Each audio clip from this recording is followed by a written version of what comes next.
Hi, everyone. Thank you for joining us again. We have a special Women's Talk live stream today. As you can see, we have some more women joining us today. This past Sunday was Mother's Day, so we hope everyone had a chance to celebrate the women in their lives. So here at KFAM, I don't know if many people know, we do have most of our staff are women, and they are actually really great staff and women in our lives that we work with, and we wanted to really highlight a few of them here today with us, and we thought it would be fun to gather some staff in different life stages and to kind of talk about the differences or maybe the same struggles we might have being women, right? And so we wanted to have a little special talk around that. And so as always, feel free to please leave comments and questions, and we'll take we'll try answering all of them as much as possible. And I think that's it for now. Why don't we start with introducing our guests today? Why don't you start? Okay. Yeah, I'll start. Yeah. So I'm Jennifer again. I'm in my 40s. I have 2 kids, 2 and 5. Yes. Hello, I'm Christine. I am the Quality Assurance Specialist here at KFAM, and I am in my 30s, married but no kids. Hi, I'm Kyungin. I'm a therapist here over at KFAM. I am in my 20s, nearing my 30s rapidly. I have no kids, and yeah. Hi, I'm Sunny, Gender-Based Violence Program Director. I'm in my 30s, but in a relationship, but I have no kids. And I'm Shayna. I'm the Development Manager here at KFAM. I am in my 40s. I am single, and no kids. And again, this is, just a couple of life stage identifiers for us to frame of reference for how we answer questions so that you're a little bit aware. So we can get started there. Okay. I'll ask the first question. Mm-hmm. So this is a question for everyone. What do you love most about the age you are in now?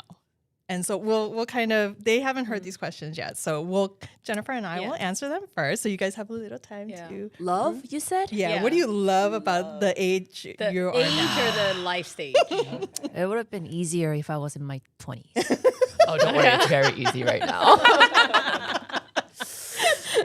I mean, when I heard this question, I was like, I'm in my 40s. There's nothing. I know. Your There's body more breaks bad down. things. That was something to look forward to. Right? Okay. I would say, in general, it's like a stabilizing phase. Like, for the most part, career is kind of, that question is answered for the most part. My identity question's answered, emotionally. So I think, and I say for the most part because I think life is transition all the time, right? So, but for the most part, like it's a stage where you kind of are comfortable with who you are and you kind of know what's ahead and things are more kind of as expected, So I think that's what I love about this stage. Yeah, I guess for me, it would be there's a certain level of confidence that I have now in my 40s that I did not have in my 20s or 30s. Like I'm not constantly rethinking myself, my decisions. I'm pretty set in who I am now. And so I think that would be my most thing that I love now. Everything else sucks, but that is good. That's how I feel, though. In my 30s, though, compared to 20s, my 20s was horrible. So, kind of. In my 30s, it's more stable. I feel more stable, and yet just because I'm not married and I do not have kids, I have more free time and do my stuff if I want to. Mm-hmm. I could go to vacation, do not worry about kids. I could go to a restaurant, eat freely, whatever I want to eat without worrying about my kids. A lot of my friends do have kids, like multiple kids. And I do see them eating with their kids at the restaurant, which is like a trauma-triggered environment, So I love how I am I'm stable with everything, and yet I can enjoy my free time and be myself. That's why you don't take kids to a restaurant. My kids don't go out to eat.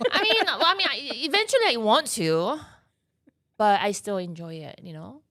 Yeah, I'm glad my 20s don't sound as bad as yours. I don't know. For me, like in my later 20s, I found that I've just started to kind of become an adult, have some adult things. Like I realized, oh my gosh, my parents are actual people. That was a big step for me, but I still feel like I can do like take risks. And I mean, you can take risks all throughout your life, but at the very least, I can take a risk and go crying back home if I need to. That's a good, Interesting. Yeah. Wow, all the good answers are taken already. If you resonate with one. I mean, I do feel like in my 30s, I am a bit more confident than my 20s. That's for sure. I know what I want a bit more clearly.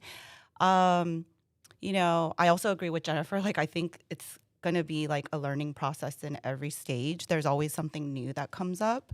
But I think compared to my 20s, I have accepted more that change is going to be the only constant in my life. And once I've accepted that, like things don't feel as chaotic and I can be a little more flexible towards, you know, those unexpected like life situations. So I would say that would be my biggest thing. And I love my 30s, to be honest. Like I love my 30s too. I really I wish I like could go back. my 30s. So whoever is younger than that, like you have something to look forward to. I think it's pretty good. So then did you not like change when you were younger then? I think I was a little more affected by change and it felt a little more chaotic, you know, with just things happening in my life. So I think it's kind of weird though. I did enjoy spontaneity, but I think the unexpected changes, the things that you're not prepared for, I was not really well adjusted to those things as much. So, which I think makes sense because a lot of times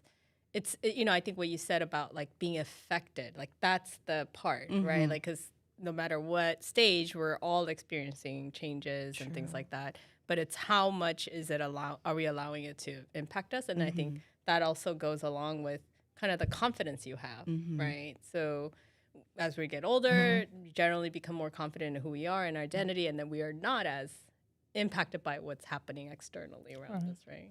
Yeah. So we do have a question from Summer. She asks, 다들 20대로 갈 수 있다면 가고 싶으신가요? Okay, should I answer in Korean? You can if you want.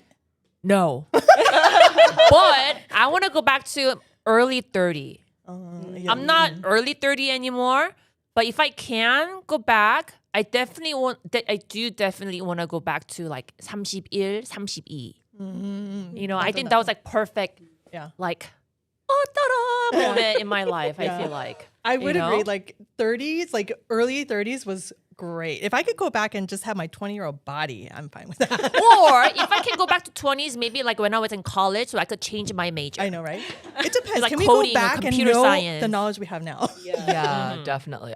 For me, and I'm resonating with this as I hear everyone, like everything's the first thing for me right now. Like I had to go to my first wedding a few months ago. I like, there's a lot of steps where I'm like, I don't really know how to prepare for this right now. And it's anxiety provoking. So it's good to hear some of us settle in. no. But I do agree with my early 30s. I think that was when I was at my prime, to be honest. Like my peak like health, I think. And I'm not as tired as much, or I wasn't as tired as much. I can totally feel that as I'm approaching my 40s, I do feel tired more. So Yeah. Only gets worse from there.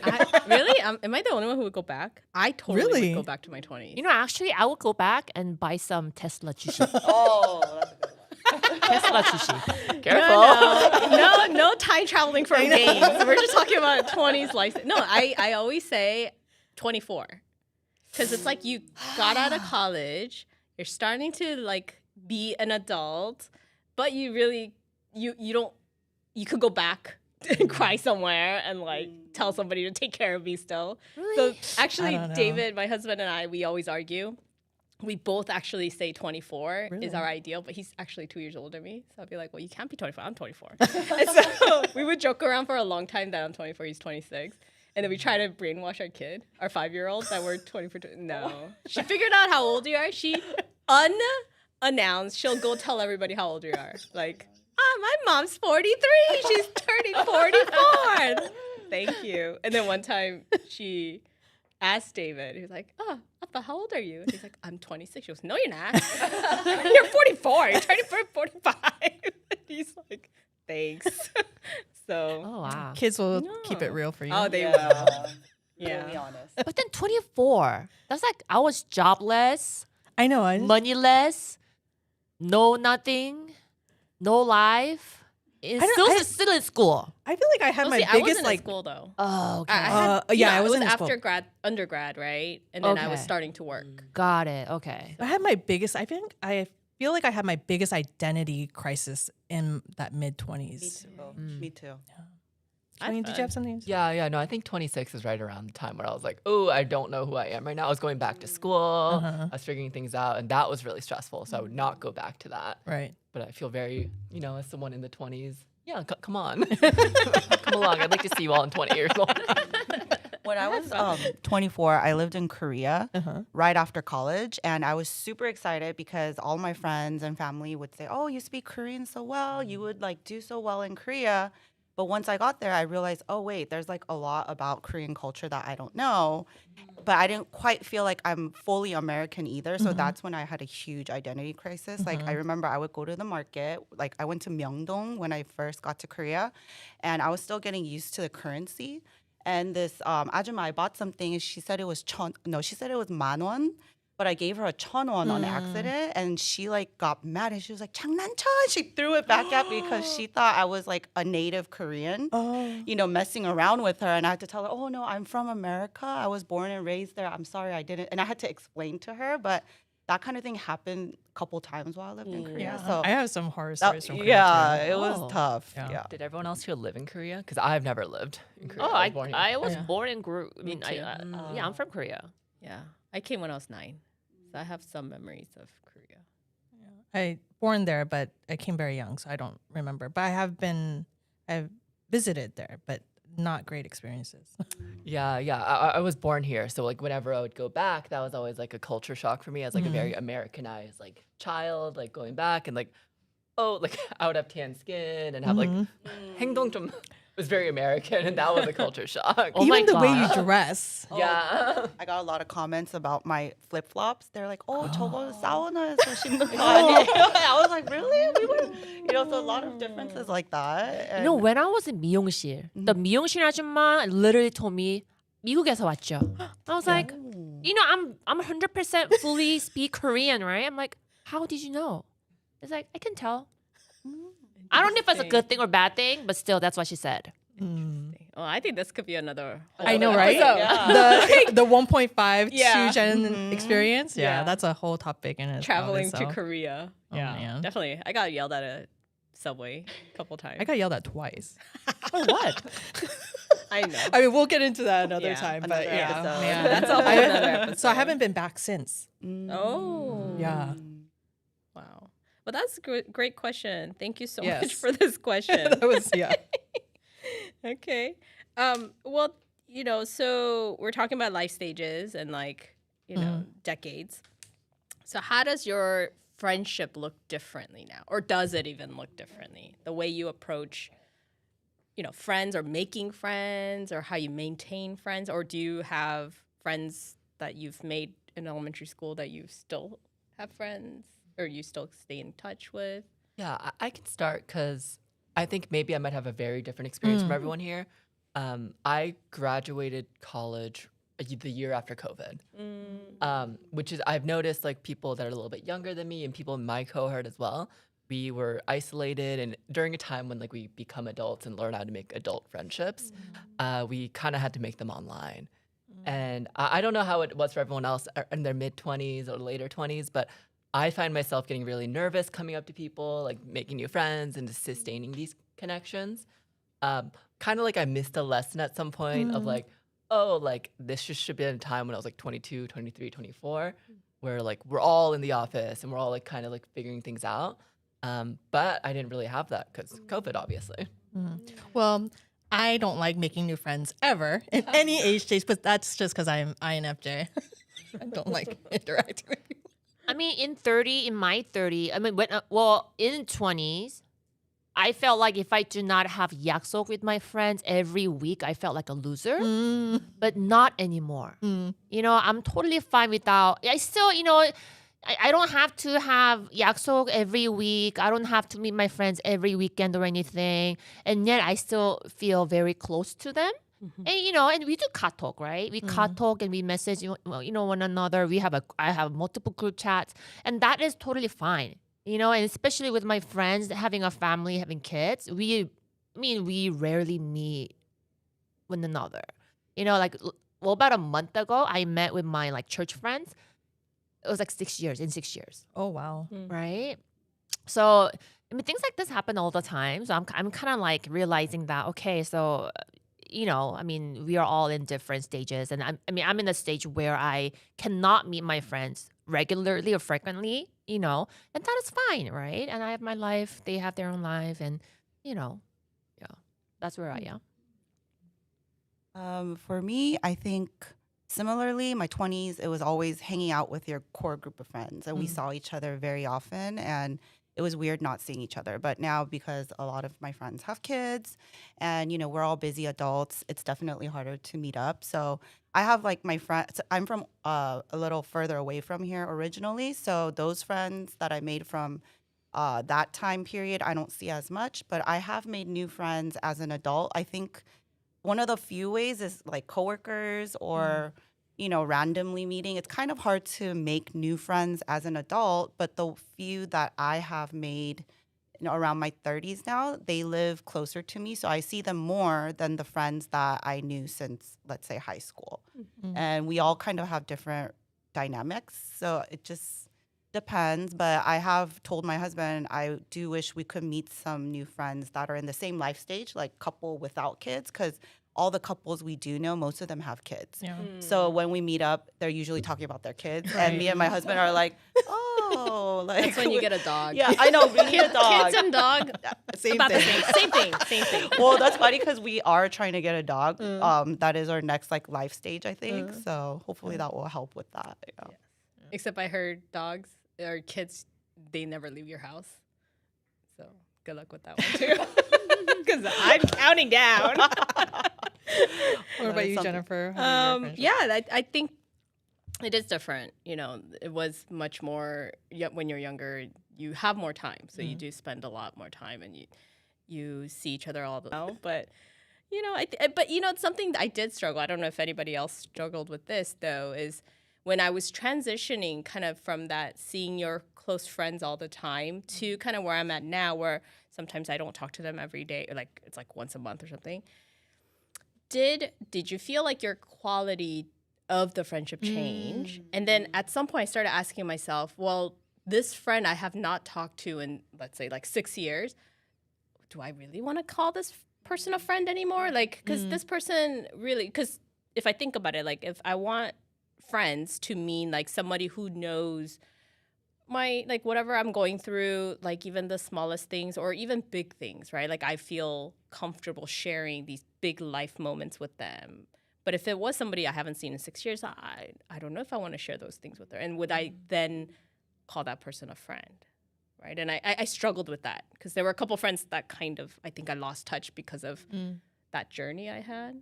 But It's for me though, for those friends, and we talk every day though. Through katalk. okay. We So talk that's different, every yeah. day. We know what's happening. You know, You just know, hadn't seen each other we just Physically? Yeah. Yeah. Oh, interesting. Yeah. So I think that is a little different. With all of my friends, I do talk with them. Well, not regularly, but I still talk to them on the phone, katalk, messages. So it's not, even though I do not see them in person, but also what I see is that I think it all depends. It could be my personality. But it doesn't really bother me. But I've seen few friends who do not feel comfortable or who feel like, who I don't know, frustrated by the fact that I do not talk to them as much, and they kind of act like stranger. I'm like, oh, what is wrong with you? You know what I mean? And obviously in my 30s, I do not have energy to kind of like tackle that, address it. I kind of like, okay, But I mean, that's something that I see too. I'm kind of like, I went through a phase like Christine where all my friends were married, had kids. And so every time we met up, they're busy with their kids. So we don't even converse. So, but if I don't see them then, when am I ever going to see them? And so I'm just waiting out till the kids grow up. Yeah. They'll come back. Yeah, they will, I'm sure. No, that reminds me of kind of what Kyungin said about like her first royal wedding. That she was, I was like, oh, that's going to turn into like your first tour you get invited to. Not just that, but Yeah. like first time you're a bridesmaid. Yeah. Yeah, it was definitely like a learning experience doing that, and also this realization where I was like, oh, all my friends are gonna be married friends now, Yeah, and we're just yeah. gonna talk about the same things Yeah. over and over again. Because during that wedding, we were discussing the other 4 weddings we had to go to afterwards, right. and I was like, this is life now. Surprising that I thought people were getting married later, but I'm assuming your friends are kind of like similar age range, no? Similar age ranges. I think it just kind of lined up. I wouldn't say we're a part of the bigger pattern, because I do think a lot of people are getting married when they're 30s later. They're kind of delaying like other parts of it, which I think is fine. Like, it seems like a lot of people are changing how they view relationships. Yeah. And to what Jennifer was saying, just I think as we age, our interests change. And some of the friends we made when we were younger, we don't have the same interests anymore. So for me, it's kind of hard to keep in touch with those friends because we have nothing to talk about. It's just, hi, how are you? Good. And then like there's like nothing more, right? So I think there's just so many different dynamics and so many different variables. But I will say I do hang out with more of my non-married friends just because they have more time. Right. We have more time, you know, so I think we just spend more time with the people that fit into our current lives. Yeah.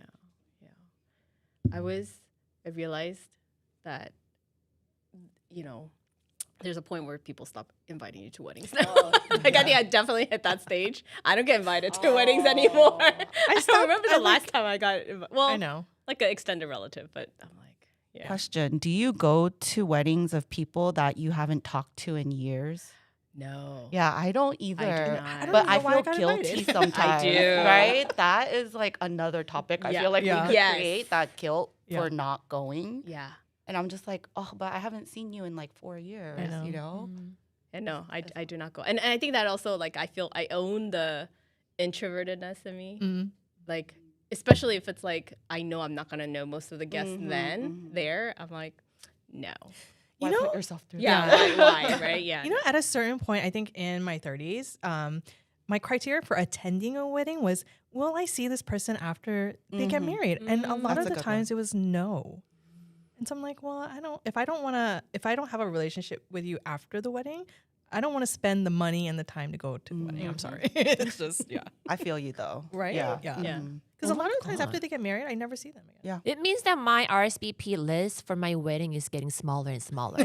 Right? Which is It's just not great. which is not a bad idea. save But money. I want expensive. everyone's Yeah. wedding. I want everyone's wedding. Okay, that's the aqua part. Like, man, I That's the spent Koreanness gifts in and it. I like, know. I'm never getting that back. You know, I was broke back then, and then yet I still went there, and then gave something, right, present or like what is it called? Like I don't want to call it money, but like whatever the gift, Yeah, right? yeah. And now, knowing that none of them are gonna come to my wedding, I'm like, Sorry. should I just not have a wedding at all? I think you need to keep in touch with everyone that you can regularly year? until your wedding. Like, Man, yeah. it's too late. Too late. Or at least keep in touch with the ones with like have a little bit more money, you can give a better gift, go. check in, send a Man. cocktail message. I hope they don't watch this video. Laura, Yeah. Can you do that? Watch, this one goes viral. Right? Like everyone sees this one. So we did get a question in. The question is, what is the most important thing now? I'm assuming in your life stage, what's the most important thing to you right now? For me, it's time. Time. I always feel like I have no time for anything. And I'm not married. I don't have kids. Why don't I have time? I don't understand. what's happening there? I know. You want a textbook answer? My textbook answer is health. Health? But that I was do my answer. absolutely nothing to add to my physical well-being. Like, I do not exercise. I do not eat healthy. Like, so That's a big I one. think that's a health, fake yeah. answer. Well, I gotta if you think did about it. exercise and get healthy, that's taking away the thing that you cared the most about, caring about your health. There you go. You gotta I keep that care goal about there. caring about my health. Okay. I mean, that is my answer too, Yeah. because I start seeing my white hair. I'm losing hair. You know what I mean? So I didn't I'd really rather see white that because my hair was always dark black, right? And now I have like white hairs here and there. I'm like, one day my dad was like, "Why do you have so many white hairs?" I'm like, "I'm getting old, right?" So that's when. It's not too bad, really. I only see like 10 or 12. No, I mean, you didn't see it all. You didn't see it all.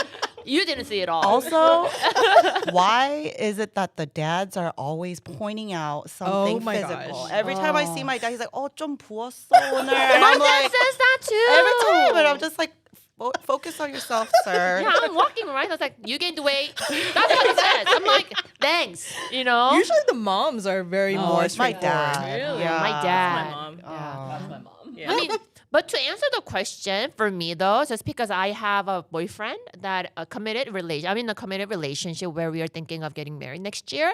Like making a family is something that it's always, you know, just because all of my family, not family, I'm sorry, all of my friends, they're married, they in a very stable, happy family with their kids, right? And seeing that, I'm like, you know, I want to make one too. You know, that's where I am.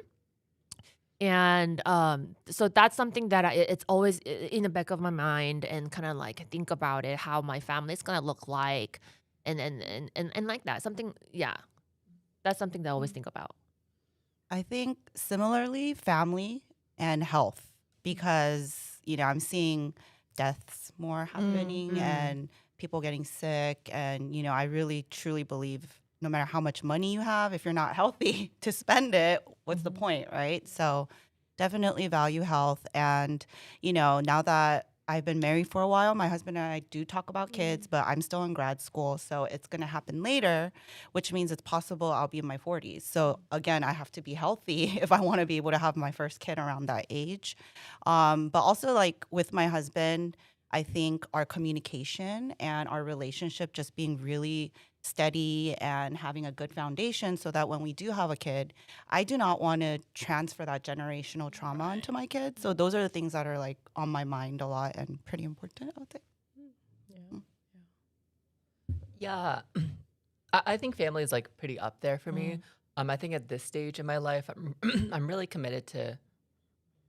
I feel like everyone's gonna roll their eyes as I say this, but like part of it is career. Like I work here as a therapist. I work here. I'm a student as well, and kind of pursuing these things feels like a continuation of a longer line that my family has worked on. I'm a second generation immigrant, so my parents invested a lot in me. I'm sure a lot of people that are watching can empathize on that level. So I feel like a way for caring about my family and myself is pursuing these things that I get to pursue, which I didn't do before. Like I feel like I did the job that I thought would get me the most money. And that was like 24, 25, 26. And I was like, oh, this isn't making me happy. Let's pivot to something else. And choosing that and choosing my own destiny in that way has been like the most important thing for me overall. Yeah, I think it's natural. And I think everyone's kind of in their 20s it's natural that career is the most important thing. Yeah. Right. All right. Yeah. So then I guess in kind of working off of that, then what's your biggest worry right now? Like, what do you worry about the most? For me, it's health. Can I be And really not- honest? Yeah. It's my egg. Oh no, are you gonna freeze your eggs? No. I'm so sorry. I mean, No, that's a good because I've concern. seen a Women's lot of talk. people. Yeah, I've seen a lot of people freezing their egg. Mhm. You know, and what is it called? Like what is it called? IVF. IVF. Is it Yeah. IVF? And you know and one of my friends is going to Korea today to freeze her egg. Yeah. So I'm like, and she's super worried. Like, Is it what cheaper if in Korea? Is that one? cheaper and better services? I think. And she's like, what if I do not have enough egg? You know, this is something that she tells me all the time. I'm like sitting down listening to her. I'm like, what if I don't have any egg? Yeah. You know, so just because I'm thinking I want to have my family and then I have my kids, I'm like, I'm kind of worried about my egg. Yeah. No, I think that's a Yeah. legitimate concern. A lot of women Very have. valid. Yeah. Yeah, and I think about the same thing too because I just talked about having kids, but in my 40s, probably the chances get lower. So I do have a couple friends who did freeze their eggs and later had babies, and they say if you know for sure having a baby is in your future, like you want that for yourself, freezing your egg is a good thing to look into because at 35, starting from there, supposedly the quality of your eggs drops. Right. It drops. Yeah, every it year. drops. So that, but also I don't want to pressure myself into having a kid just because of that too. So I'm like, if it happens, cool. If it doesn't, we have AFFI to help with adoption. You know, because I am open to adoption as well. Yeah. But also, I think I also worry about the future in terms of retirement and things like that. Just because the state of everything right now is so. It seems rocky. Right. You know, so I don't know how that will look like for me. So especially without kids, I'm like, who's gonna take care of me? Like, So that's my thing is that I'm worried about my health deteriorating. I have no one to take care of me. Like, who's gonna take care of me? Like, your friends. That's why you make a good relationship with your friends' kids. so I volunteer my children. I know. Good luck, I good luck. do invest a lot of time and presence into my friends' kids. I hope you remember. You really do that. I know, The but it's fun auntie. Huh? The fun auntie. I am the fun auntie, but they're not going to remember that when I'm like, I need you to help me change my bedpan. You know what I mean? Kyungin, sure? Yeah, I don't know. Something I was thinking about as you were talking about eggs and like I was born really late in my family. Like my mother was about 40 years old. Oh, okay. And I'm like 5'11", like very healthy, extremely healthy. So I want to say like while there is that worry, there's so many options out there for women in terms of like having children and growing a family. There's like adoption. There's other found family structures as well as just having a kid when you're older. That I think is really beautiful in that way. But my biggest worry is, rent is going up, and not to get anyone down. But besides that, I think part of it is as I invest a lot of these things into my career and like who I want to be. I think I have the classic 20-year-old doubts that maybe you can empathize with. Is that like, what if I'm going the wrong direction? What if I'm investing in the wrong places? That's a worry that comes up. Yeah. I think that's probably that identity crisis in your 20s. That what if I went down the wrong path? I thought of one really quick. Sorry, too. Yeah. Go Caring for my parents. Caring for my aging that parents. That is really a whole nother segment. Yeah, Oh my but, gosh, yeah. you know, we receive calls, people where their parents have dementia or their spouse has dementia. My own grandpa has dementia. And now I'm thinking like, okay, what happens to my parents if they get sick? And am I prepared for that? And I try not to worry so much about the future, but I think it is a very legitimate worry that many of us might have. So Absolutely. can we make another episode Yeah. about that too? I mean, know. I think we have a few episodes that we I know, have already jotted down. lined up. Yeah, but Yeah. that is a It very is. big concern It too, really is. because again, I'm single, so then I'm the only one that's going to be able to take care of my parents. But then Are you only child? no, but my brother is no good. Okay. I might as well be an only child. Got it. Okay. Understood. Yeah. No, I'm an only child, so I think about that all the time. And I think my in-laws were also kind of thinking about that when we got married. Like, my in-laws made a comment, I think, to my husband at that time. It's like, if something happens, like, Jen's only child, like, so you're gonna have to, and then something happens, at least like we'll rely on, like, because they had two boys. So that was, I think, that's a legit question and worry. I think aging parents. So then I guess a follow-up question to that is then, do you do anything now to prepare for the future? Like, are there things that you have started, like maybe you freeze your eggs, or like something that you're preparing for the future that you're worried about? In terms of aging and care for my parents, I think it's hard to have those kind of conversations. It's very taboo.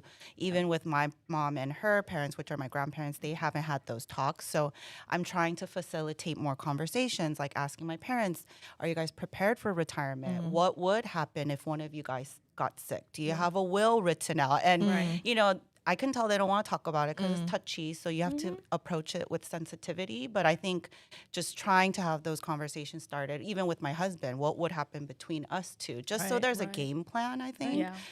Just I think that's a good starting point. You know, don't have the answers yet, but, you know, just talking about it. Yeah, I believe, that's the first step is actually talking about it, because if you don't, then you're just waiting. I feel like, you know, you're not really preparing. So to add to that, so my way of starting this conversation with my parents are a little more aware, at least my mom is. Like she talks about, like, you know, how she wants to be buried or cremated or whatever, right? But my way to kind of lighten it up was when we did a family photo a couple years ago. I told them, I was like, oh, you need a 영정 사진. Okay. I need a picture. So I made them like take a portrait of themselves during, like, you know, family session. And, you know, like my mom said she told that to her sisters, who's older. My mom's the youngest of the 4 sisters, and they were all offended. Oh, they like, were? Yeah, they're like, oh, Jennifer's so American. Like, I mean, you are. yeah, I guess it's rude to suggest, like, you know, Right. your young cousin, right? I thought that was a brilliant idea, though. Yeah, But- do you want a whack picture of yourself, you know, or do you want one that you choose, you know? But you know, AI is so good these days that you might not need it anymore. Okay. Why ruin your relationship with your parents? That Just is use AI. true. I know, but apparently it was very offensive to Yeah, the rest I'm sure of it could be. some older generation. They were like, "Oh, she's so American." Yeah. I was like, "Okay." Yeah. Yeah. We did get a question. It says 각 출연자분들 MBTI가 어떻게 되나요? 방송을 보고 있는데 궁금하네요. So I've already shared mine. I am INFJ.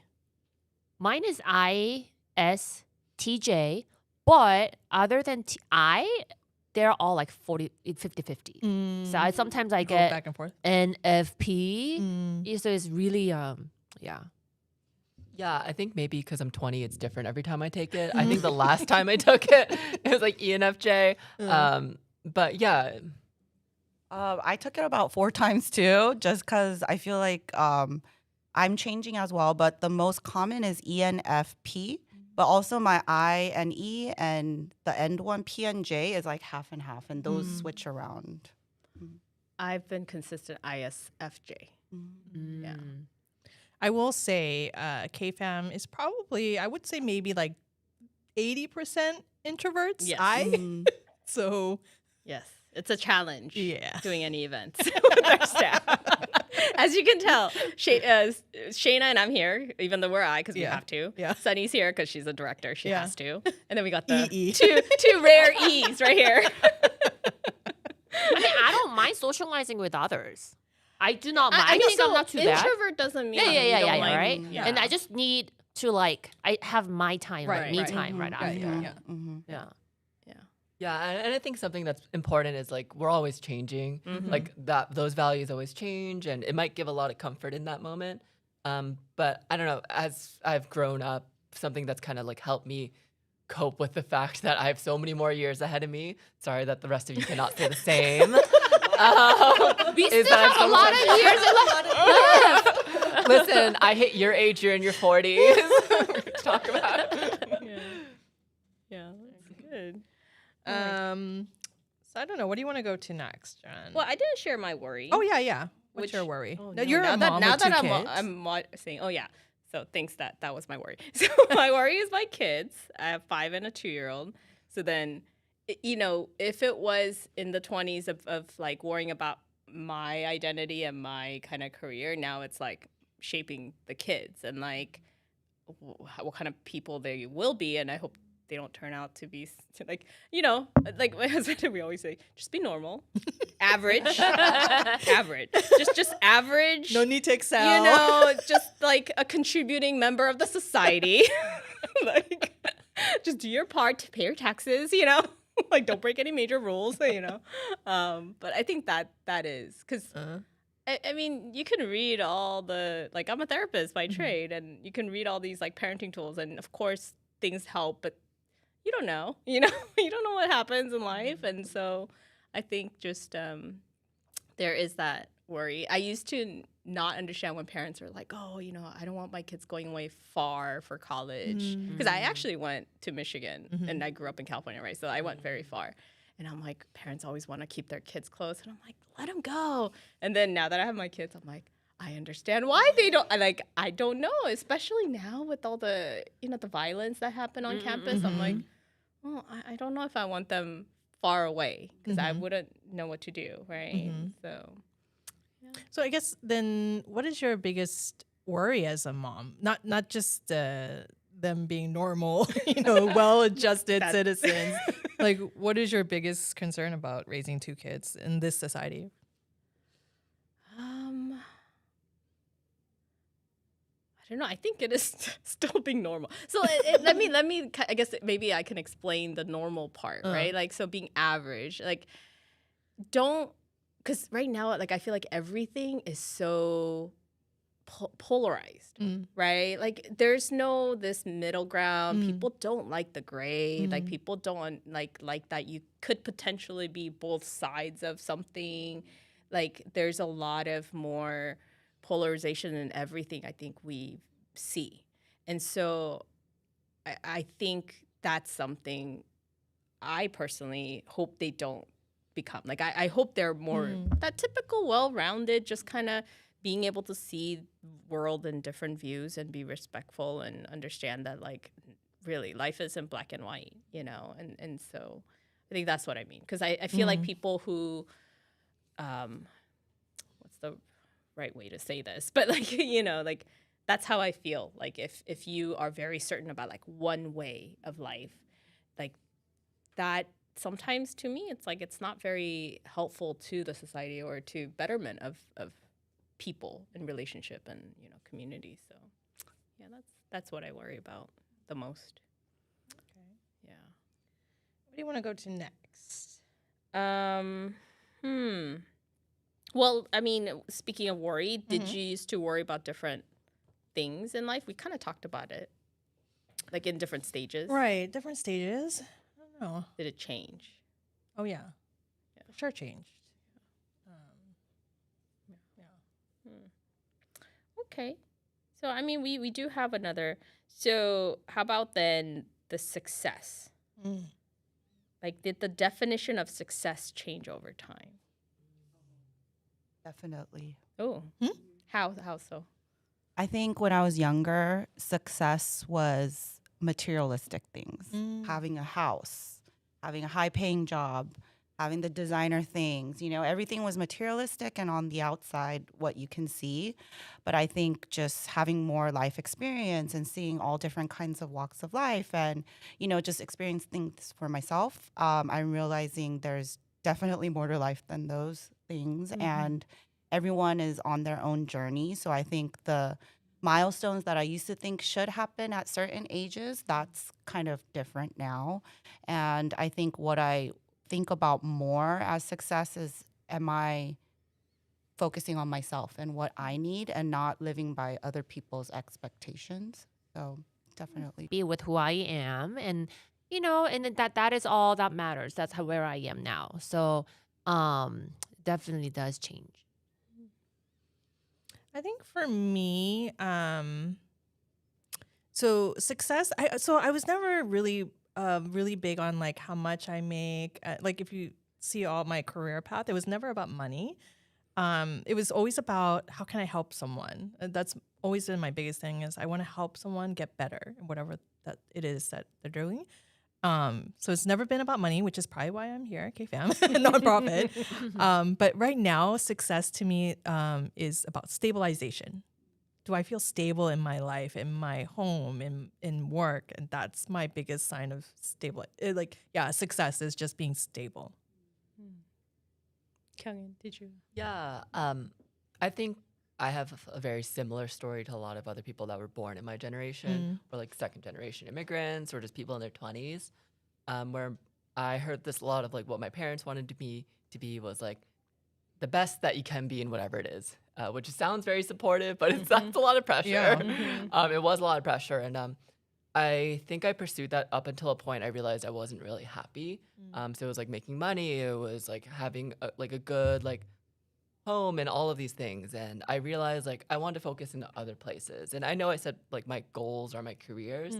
But if I could say it like again, it's like things that give me meaning in life, that make me feel really fulfilled, whether that's working with clients, doing research.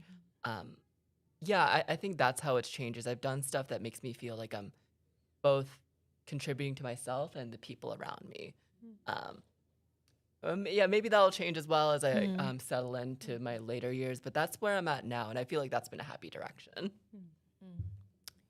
Yeah, I think, I guess, so, I don't know, people might roll their eyes. But by nature, I'm pretty content type of person. So whatever life stage or whatever I was doing, I was pretty content with that. So then, I don't know if I thought too much about like what is success. Like I had goals. I think there is definitely a side of me that's pretty driven, but I think it never was too great to cloud kind of to see what I have now and to be content and like, yeah, that's usually my default. So, that also means like I don't necessarily want to challenge. I don't want to challenge myself to get healthier. I'm very content with my body. Don't need to be 10 pounds lighter, Can work against you. But yeah, I think that's for me. Yeah. I think going back to Kyungin, what you said about your parents, I'm wondering, what generation like do you like kind of associate with? Like, so I'm 1.5. I was born in Korea, but I came to the U.S. very young. So I have both Korean and American like values and traditions and stuff like that. So is there something like, first, how do you identify it as far as your immigration, and then second is what's one thing your parents kind of either not pressured, but like something that they always told you growing up, maybe? I do identify as first generation Korean. I used to identify myself 1.5 generation. So what changed? I think when I was younger, I felt like I had to be more Americanized. That pressure. So I didn't want to identify myself as first generation Korean. But now I'm pretty confident with who I am, and I do like myself as myself, right? So I'm like, okay, I'm a first generation Korean, but compared to other first generation, I'm a little in the Americanized side. So sometimes I'm like, oh, there's a Korean, and one thing that my parents always said was to become someone that makes a lot of money. Like one of, like, for example, like 의사, like 간호사, something that ends with 사, right? 변호사, like 약사, whatever ends with 사, 교사, like, you know what I mean? That's something that they were always worried about. Like when it comes to, like choosing the neighborhood, where we're going to live, when we first came here, which school district we're going to go, they pay so much attention to that. So I was like, please, it's my life, so that wasn't one thing. They always pushed me to become very successful, model minority myth, something like that. I'm sorry.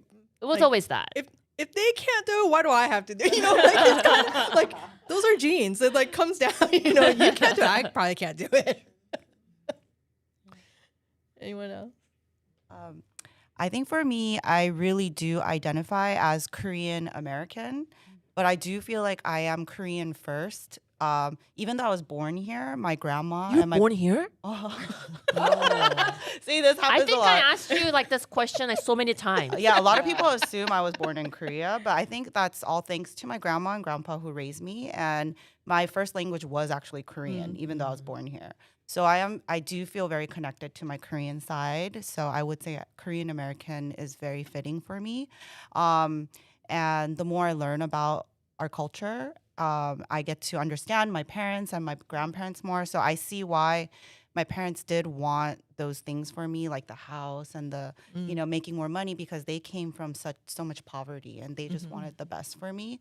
But at the same time, I realized I can't live for their expectations. So, yeah, but straying from the question, but yeah, Korean American. Yeah. I think I'm very strongly Korean American, second generation. I grew up in a very diverse area. I think my first language was actually Spanish. 'Cause that was the daycare that they put me in. Oh, okay.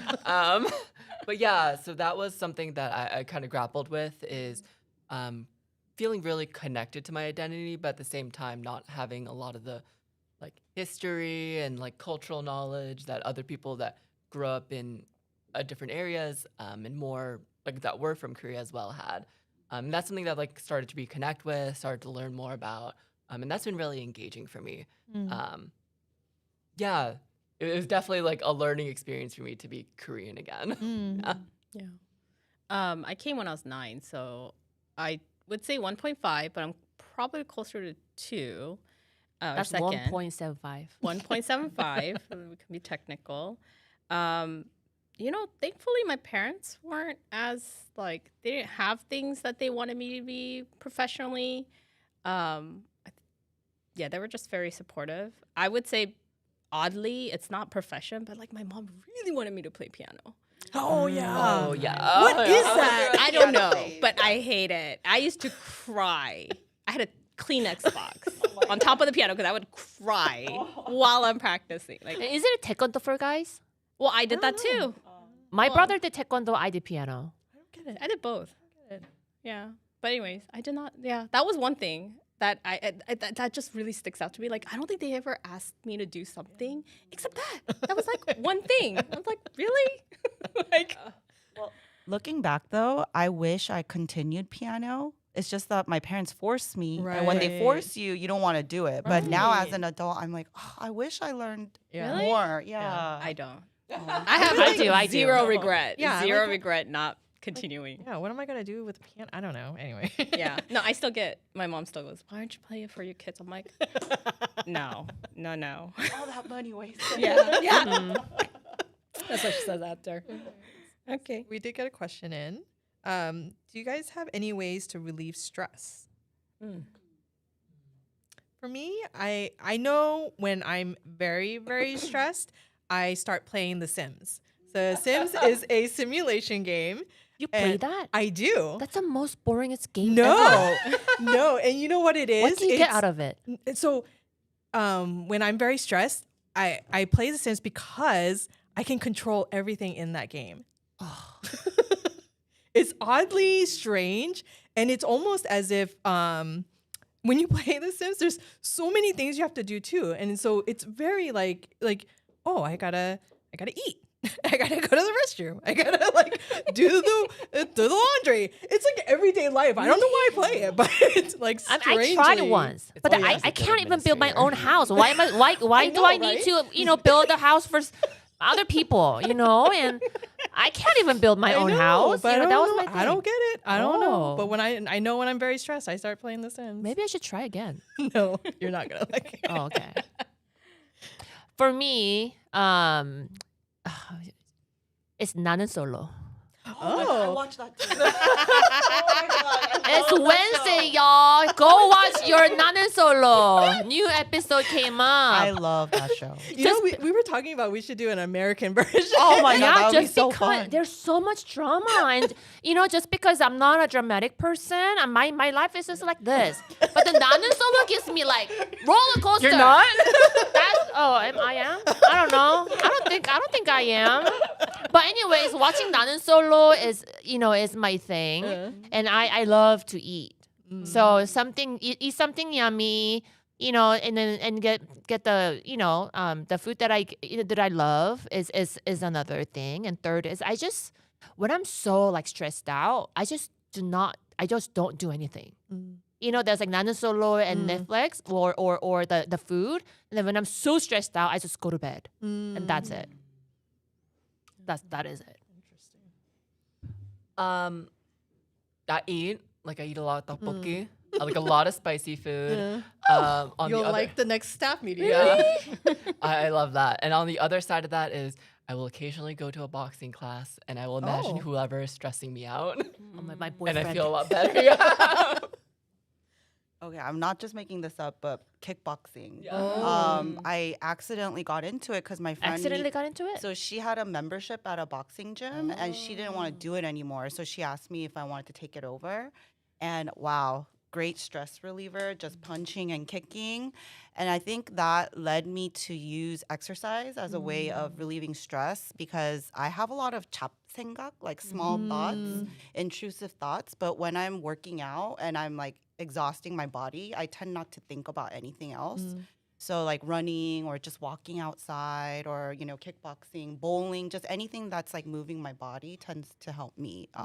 But I also love to eat too. Yeah. So yeah, balance.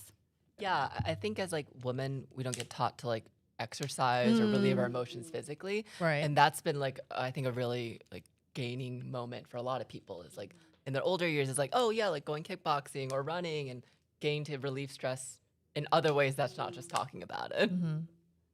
Jen, what about you? I think depends on what I'm stressed about. So if it's about my kids or home, then I focus on work. And then if it's about work, then I tune that out and I focus on like my family, right? So I think it really depends. How are you relieving stress that way, though? Like, how does that My really- mind is off of it, Oh. right? So like I You tune just- out. yeah, So oh. like work from home was really, for me personally, it was not helpful because then I can't physically separate myself, right? Like summer, my husband's a teacher. Summer vacation is my favorite time of the year because he's with them all the time. And that I could be at work all the time as long as I want. And so like I think that's like it helps me to compartmentalize, right? And it's just kind Yeah. of It's almost like that show Severance, Oh. right? I need Like to where watch they the don't know show. the other outside. Like it's one person, but they don't know anything about the other person, like outside of work and inside of work. One person, but they're Yeah, split yeah. into two identities. So they Yeah. have a work identity and then they have an out of work identity, but it doesn't overlap. So they don't remember anything that That's like a happened. that DI sounds scary. That's like, It is that's like like scary. DSM, like yeah. mental health. And then multiple. in the Do I s- have in a separate identity?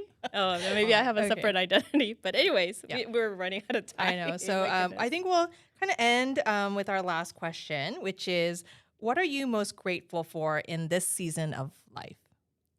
So for me, I think it's always the people around me. I don't like making new friends, but I have great friends that I have. So I think that's always people that I can count on, family, friends.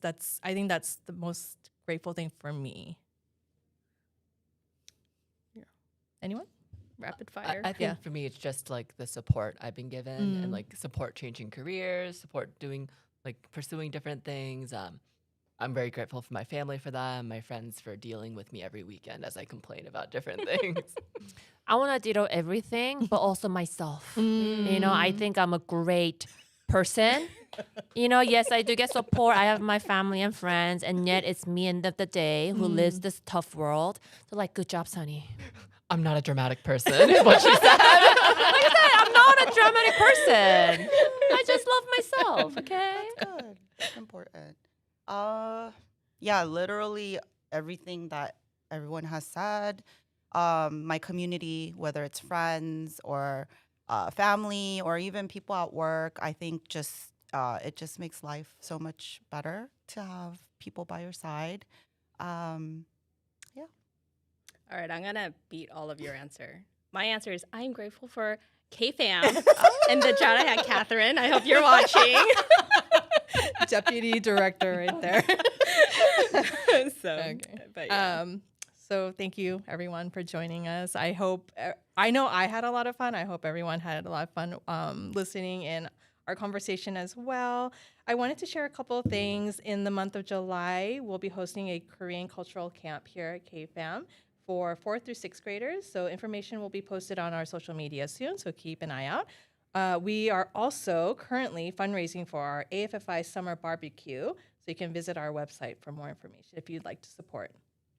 Yes, and so our next YouTube Live is going to be on May 28th. This one actually will be in Korean. We will be discussing immigration law with a special guest from Legal Aid Foundation of Los Angeles, one of the attorneys. And so, hope many of you will tune in and be advised of what's going on in the current times. So until then, Bye from KFAM.